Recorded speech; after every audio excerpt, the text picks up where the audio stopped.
অনেকে ভুলবশত দেখবেন ঈশান কোণে আপনারা রান্নাঘর করে ফেলেন। ঈশান কোণে রান্নাঘর কেন করা যায় না? ঈশান কোণ হচ্ছে বাস্তু পুরুষের মাথা।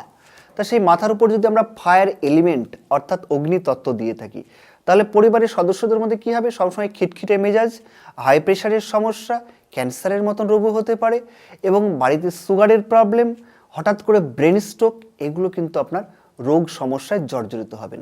এবং অর্থ কোনো রকমই আপনার ধরে রাখতে পারবেন না। ব্রেনের সাইকোলজিক্যাল প্রবলেম আসবে, এবং তার সঙ্গে সঙ্গে আপনারা কী হবেন? কোনো বুদ্ধি অর্থাৎ স্টেবল কোনো বুদ্ধি আপনারা নিতে পারবেন না। বাড়ির সন্তানদের পড়াশোনা কিন্তু নষ্ট হবে। তো কিচেন ভুলেও কিন্তু নর্থ ইস্টে করা যাবে না। কিচেন সবসময়ের জন্য সাউথে করুন। যদি জায়গা না থাকে তাহলে নর্থ ওয়েস্টে করুন, এবং যদি ওয়েস্টে করলে তবুও হবে, সেখানে রেমিডি করলে তার প্রতিকার রয়েছে। কিন্তু নর্থ ইস্টে একদমই কিন্তু কিচেন আপনারা করলেই কিন্তু আপনার অর্থ লস অবশ্যম্ভাবী।